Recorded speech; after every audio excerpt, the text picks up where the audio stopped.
Venez à moi, vous qui peinez, vous qui ployez sous le fardeau, et moi je vous soulagerai. Vous dont on gère l'existence à coups de règles et de lois, vous dont on charge d'exigences en alourdissant le sabbat. Venez à moi, vous qui peinez, vous qui ployez sous le fardeau, et moi je vous soulagerai. Trouvez repos dans ma parole, en ne le cherchant plus ailleurs, et mettez-vous à mon école. Je suis doué, humble de cœur. Venez à moi, vous qui peinez, vous qui ployez sous le fardeau, et moi je vous soulagerai.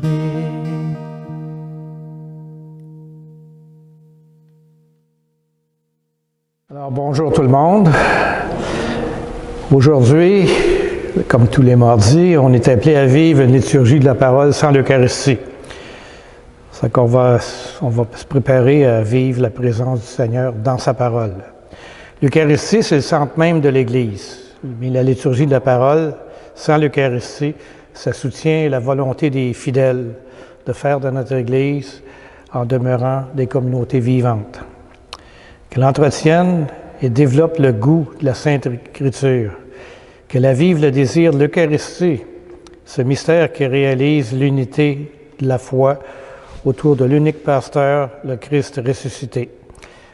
Comme vous le savez, il y aura la distribution des hosties déjà consacrées dans le tabernacle à la communion. Et on utilise le prion en Église pour les prières, les lectures, et la liturgie eucharistique va être remplacée par une prière de louange. Alors levons-nous et accueillons le livre de la parole en disant notre espérance en Dieu.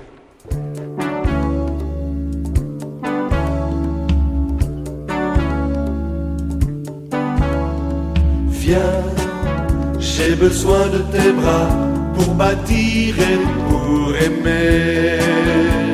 Viens, j'ai besoin de ta voix pour instruire et consoler. Dieu, je ne suis qu'un berger, que dirais-je à mon roi? Je ne sais pas parler, il ne m'entendrait pas. Oui, je sais tout cela, mais j'ai besoin de toi.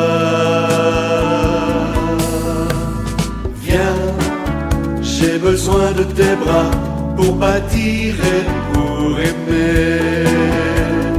Viens, j'ai besoin de ta voix pour instruire et consoler.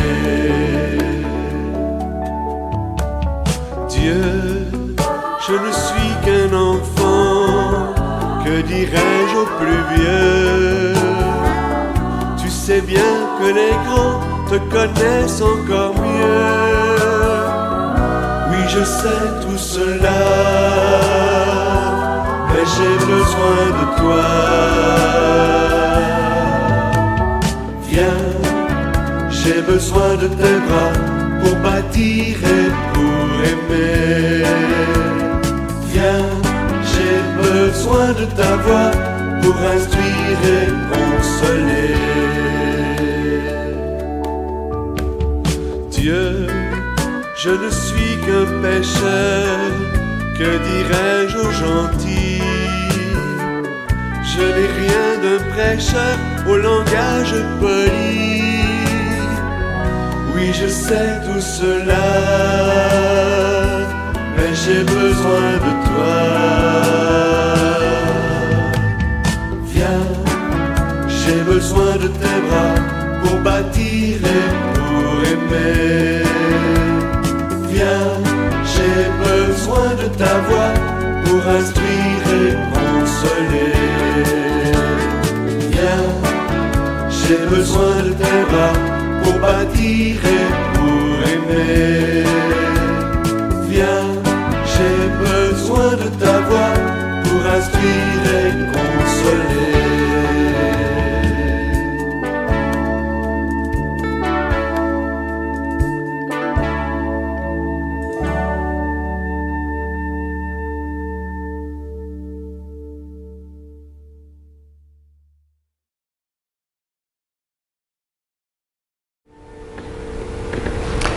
Le chant d'entrée, soyons dans la joie, exultons, rendons grâce à Dieu. Il règne, le Seigneur notre Dieu, le souverain de l'univers. Alléluia!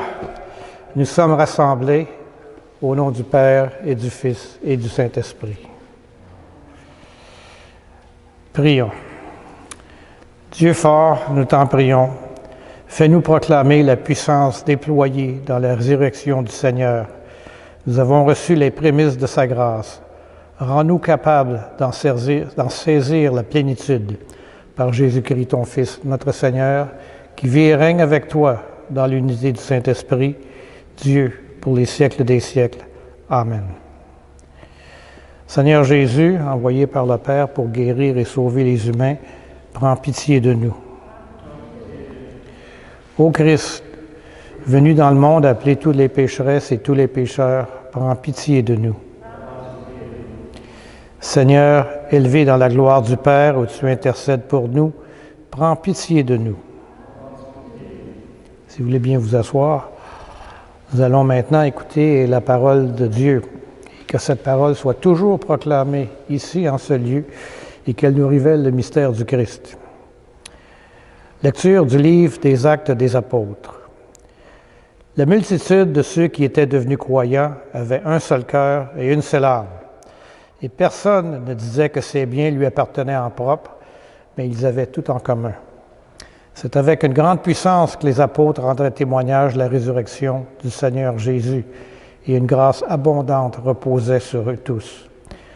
Aucun d'entre eux n'était dans l'indigence, car tous ceux qui étaient propriétaires de domaines ou de maisons les vendaient, et ils apportaient le montant de la vente pour le déposer aux pieds des apôtres. Puis, on le distribuait en fonction des besoins de chacun. Il y avait un Lévite, originaire de Chypre, Joseph, surnommé Barnabé par les apôtres, et ça se traduit comme homme de confort. Il vendit un champ qu'il possédait et en apporta l'argent qu'il déposa aux pieds des apôtres. Parole du Seigneur. Cette présentation du groupe des croyants met l'accent sur l'unité de cœur et d'âme, qui renforce leur témoignage. Il est plus important d'être bénéficiaire plutôt que propriétaire. Les propriétés vendues sont transformées en dons partagés avec tous. Ça me rappelle un peu les années 60, quand on avait des communes en Californie, un peu partout en Amérique du Nord. Les gens se rassemblaient, partageaient tout. Ça appartenait à tout le monde. Aussi, il y avait les kibbutz en Israël. À une certaine période, c'était le but des kibbutz, c'est de se rassembler, de tout partager en commun. Malheureusement, la spiritualité n'y était pas. Et la religion n'y était pas, et ça s'est dissous. L'humanité a pris le dessus. Et les gens se sont appropriés ce qu'ils voulaient et ça a été dans d'autres directions. Alors, ces versets, ça décrit une communauté chrétienne exemplaire, une communauté qui incarne véritablement les valeurs du royaume de Dieu. Ça débute en présentant l'image de l'unité au sein de la communauté. On est témoin ici d'une profonde communion, d'une union qui va bien au-delà des simples liens sociaux. C'est une unité fondée sur la foi partagée en Jésus-Christ, une communion d'amour et de générosité. Cette communauté, ce n'était pas seulement spirituel, mais elle se manifestait aussi dans la vie quotidienne de ses membres. Ils partageaient leurs biens avec eux, avec ceux qui en avaient besoin, et puis toutes les personnes autour d'eux. C'est un exemple puissant de la manière dont la foi en Jésus-Christ transforme non seulement nos cœurs, mais aussi nos actions, nos relations et nos possessions matérielles. Quand on se penche sur le cas de Joseph Barnabé, on découvre un exemple éloquent de sa générosité. Il a vendu le champ qu'il possédait, il a porté l'argent, il a déposé aux pieds des apôtres. Cette démarche, ça va bien au-delà d'un geste philanthropique. Il témoigne d'une profonde compréhension que tout ce que nous avons nous a été confié par Dieu et que nous sommes appelés à partager ces dons pour le bien de la communauté. Méditons sur ces paroles sacrées. Sommes-nous prêts à vivre une telle unité dans nos propres communautés chrétiennes? Sommes-nous disposés à partager nos ressources avec ceux qui sont dans le besoin, à être des instruments de la providence pour ceux qui souffrent? Le modèle de cette première communauté chrétienne, ça nous interpelle à vivre notre foi de manière concrète, à être les témoins vivants de l'amour et de la générosité du Christ. Que l'Esprit nous guide et nous fortifie pour que, comme cette première communauté de croyants, nous sommes des porteurs de lumière dans le monde, reflétant l'amour du Christ et partageant les fruits de sa grâce. Amen. Pour le psaume, le Seigneur est roi, il s'est vêtu de magnificence. Alléluia. Le Seigneur est roi, il s'est vêtu de magnificence. Le Seigneur a revêtu sa force. Le Seigneur est roi, il s'est vêtu de magnificence. Et la terre tient bon, inébranlable. Dès l'origine, ton trône tient bon. Depuis toujours, tu es. Le Seigneur est roi, il s'est vêtu de magnificence. Tes volontés sont vraiment immuables. La sainteté emplit ta maison. Seigneur, pour la suite des temps. Le Seigneur est roi, il s'est vêtu de magnificence. Alléluia, alléluia. Il faut que le Fils de l'homme soit élevé, afin qu'en lui, tout croyant ait la vie éternelle. Alléluia. Nul n'est monté au ciel, sinon celui qui est entendu du ciel, le Fils de l'homme. C'est ce qu'on va entendre dans l'Évangile de Jésus-Christ selon saint Jean. Seigneur, purifie mon esprit, purifie ma bouche, purifie nos cœurs, à chacune et chacun d'entre nous. En ce temps-là, Jésus disait à Nicodème, « Il vous faut naître d'en haut. Le vent souffle où il veut. Tu entends sa voix, mais tu ne sais pas ni d'où il vient, ni où il va. » Il en est ainsi pour qui est né du souffle de l'Esprit. Nicodème reprit, « Comment cela peut-il se faire? » Jésus lui répondit, « Tu es un maître qui enseigne Israël et tu ne connais pas ces choses-là? Amen, amen, je te le dis. Nous parlons de ce que nous savons. Nous témoignons de ce que nous avons vu. Et vous ne recevez pas notre témoignage. Si vous ne croyez pas lorsque je vous parle des choses de la terre, comment croirez-vous quand je vous parlerai des choses du ciel? Car nul n'est monté au ciel, sinon celui qui est dessus du ciel, le Fils de l'homme. De même que le serpent de bronze fut élevé par Moïse dans le désert, ainsi faut-il que le Fils de l'homme soit élevé, afin qu'en lui, tout homme qui croit ait la vie éternelle. Acclamons la parole de Dieu dans le mystère de la grâce et de la rédemption à travers les paroles de notre Seigneur Jésus. Ça résonne encore aujourd'hui comme une source intarissable de sagesse et de salut. Jésus s'adresse à Nicodème, un pharisien érudit et respecté. Il lui dit, « Il vous faut naître de nouveau. » L'expression grecque ça se traduit par « naître d'en haut ». Dieu offre ainsi à tout être humain la possibilité d'accueillir en lui son esprit, qu'il établit dans une intense relation d'amour avec lui. Ces paroles peuvent sembler énigmatiques au premier abord, mais elles pointent vers la nécessité d'une transformation profonde, d'une régénération spirituelle qui va au-delà des simples rituels religieux. Le Seigneur utilise ensuite la puissante image du serpent d'airain que Moïse éleva dans le désert. Les enfants d'Israël, mordus par les serpents venimeux, pouvaient regarder ce serpent d'airain et être guéris. De même, Jésus annonce sa propre élévation sur la croix, pour tous ceux qui croient en lui puissent être sauvés. La référence au serpent évoque le péché et le salut. Le péché, comme le venin du serpent, nous empoisonne. Mais la croix du Christ, élevée pour nous, c'est le remède divin. Jésus est venu non pas pour condamner le monde, mais pour le sauver. Car Dieu a tellement aimé le monde qu'il a donné son Fils unique, afin que quiconque croit en lui ne périsse point, mais qu'il ait la vie éternelle. Ces paroles bien connues résument l'essence même de l'Évangile. L'amour de Dieu, c'est la force motrice derrière le plan divin du salut. En croyant en Jésus, nous recevons la vie éternelle et la promesse d'une relation restaurée avec notre Créateur. Ainsi, frères et sœurs, puissions-nous méditer sur ces paroles de Jésus, les laisser résonner dans notre cœur. La grâce de Dieu nous offre une nouvelle naissance, une transformation radicale et la promesse d'une vie éternelle en communion avec lui. Que le Saint-Esprit nous guide dans cette réflexion, qu'il nous fortifie dans notre foi et nous inspire à vivre selon la volonté de notre Sauveur. Amen. Prenons un temps de silence pour laisser les textes de la parole de Dieu qu'on vient d'entendre faire écho dans nos vies personnelles.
La prière de louange qu'on va entendre n'est pas dans le paillon en Église. En chaque partie de la prière, je vous invite à dire ensemble « Nous te louons ».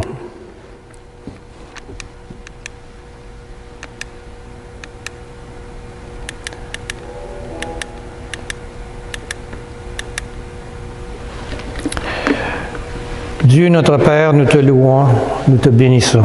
Au matin du monde, dans le jardin de la Genèse, tu cherchais l'homme et la femme honteux de leurs péchés. Et déjà ton cœur inventait la promesse qui allait ensemencer l'espérance d'un amour plus fort que tout péché et toute mort.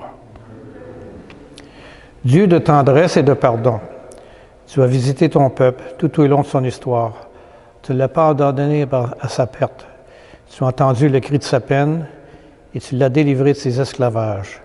Tu l'appelles sans cesse pour lui prodiguer tendresse et amour. Dieu riche d'amour, ce n'est pas assez pour ton cœur de Père que ce peuple élu. Tu as voulu prodiguer à toute l'humanité la richesse de ton amour. Alors tu as visité ton peuple, penché sur Marie, ta créature. Tu attendais le oui de la foi qui l'associe à ton œuvre de salut.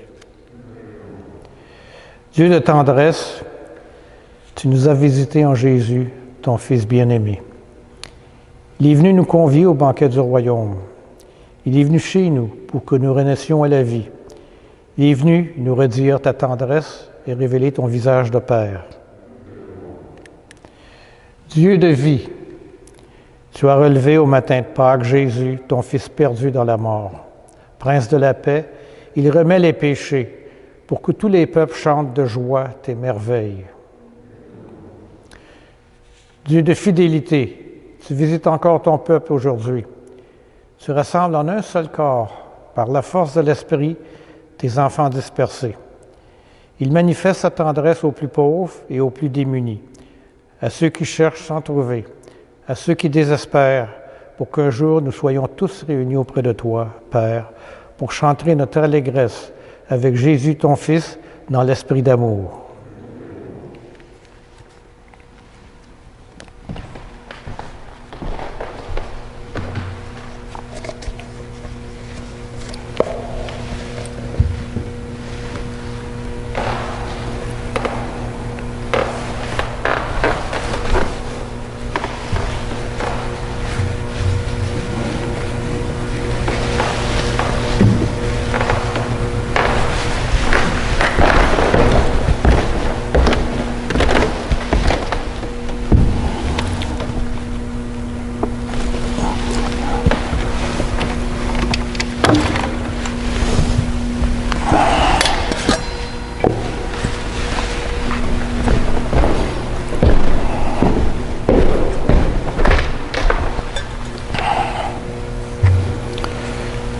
Dans un même esprit, nous pouvons dire avec confiance la prière que nous avons reçue du Sauveur.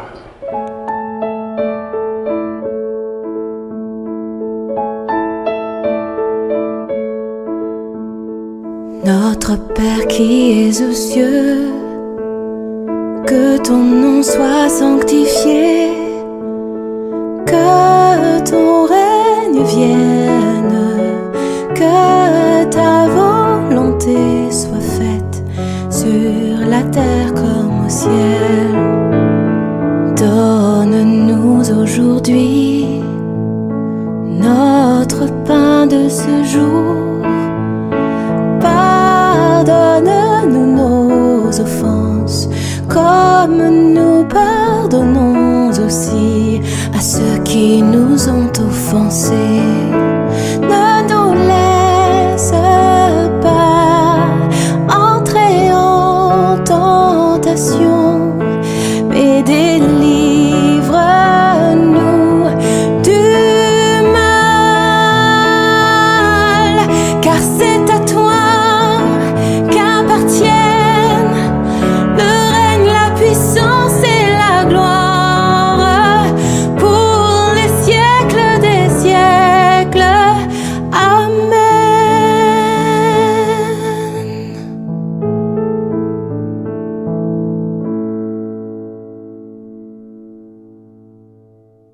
Amen.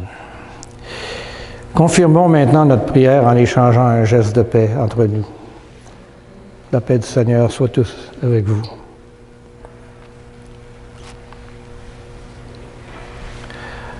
Après avoir reçu la parole de Dieu avec foi, nous partageons le corps du Christ. Que cette communion nous unisse à toute l'Église qui se rassemble aujourd'hui à ce jour, à travers le monde, pour proclamer la mort et la résurrection de Christ. Il est l'agneau de Dieu qui enlève le péché du monde. Seigneur, je ne suis pas digne de te recevoir, mais dis seulement une parole et je serai guéri.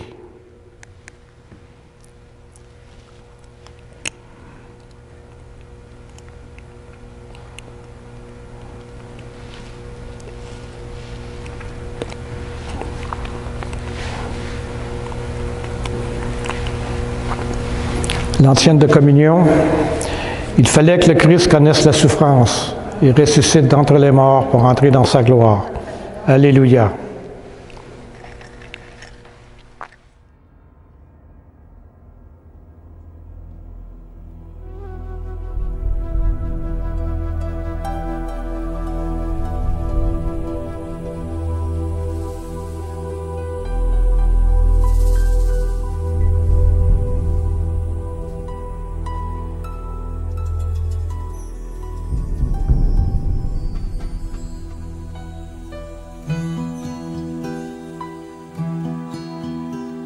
N'est-il point d'autre choix devant la coupe que celui de marcher sur cette route, ce chemin de douleur, de peine et de malheur? N'y a-t-il rien que ce chemin de croix? Mon âme est dans l'effroi et dans le doute, et je sais que ton cœur de père écoute chacun de mes soupirs, mes peurs et mon désir de satisfaire à ta prière en moi. Glorifie ton nom sur cette terre, manifeste en moi la sainteté de ton pardon. Je m'abandonne entre tes mains, et puisque la vie t'appartient, qu'il en soit fait de moi selon les voies de ton amour divin. Combien de fois pourtant j'ai vu ta grâce, lorsque je demeurais devant ta face. Mais là, dans ce jardin, il ne reste plus rien que le fardeau de tous les maux du monde. Aucun pour partager de ma souffrance,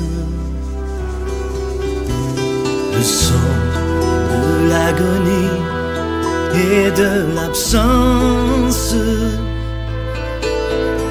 Voici venu mon heure, viens soulager mon cœur. Mon Dieu, mon sort est en toi maintenant. Glorifie ton nom sur cette terre, manifeste en moi la sainteté de ton pardon.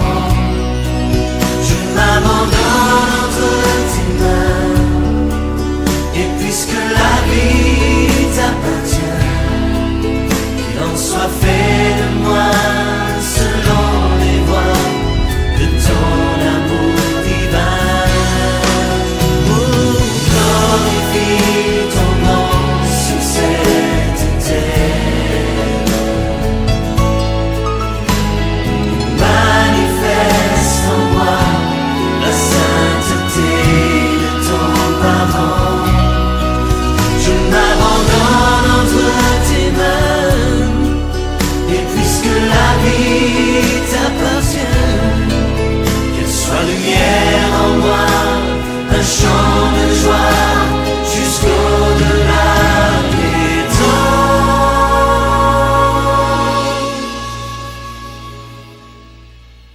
Et que le monde voit briller en moi la gloire que ta grâce m'a donné.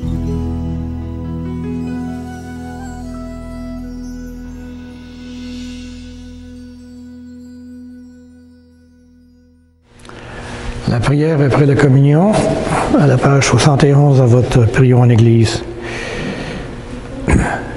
Écoute nos prières, Seigneur, que cet échange très saint où l'homme est racheté nous soutienne durant la vie présente et nous procure les joies éternelles. Par le Christ notre Seigneur. Amen. Que le Seigneur nous bénisse et nous garde, qu'il nous fasse resplendir sur nous son visage et nous accorde sa grâce, et que le Dieu Tout-Puissant nous bénisse, au nom du Père et du Fils et du Saint-Esprit. Amen. Allons tous dans la paix proclamer la parole de Dieu à Carignan, à Chambly et partout où nous irons aujourd'hui. Nous rendons grâce à Dieu. Bonne semaine.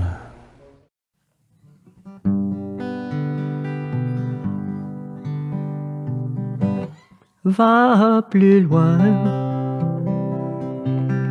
va plus loin. Même si tu te crois arrivé, va plus loin, va plus loin. Le voyage est à peine commencé et la route est encore longue vers la fraternité et l'horizon de l'amitié. Viens, suis-moi, mon ami, n'aie pas peur, même si l'obscurité nous aveugle. Je suis là et je marche avec toi.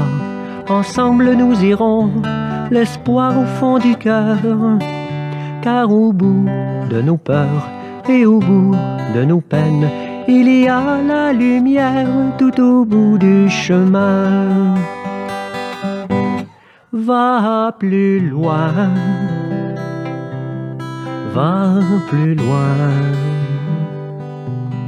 Même si tu te crois arrivé, va plus loin, va plus loin.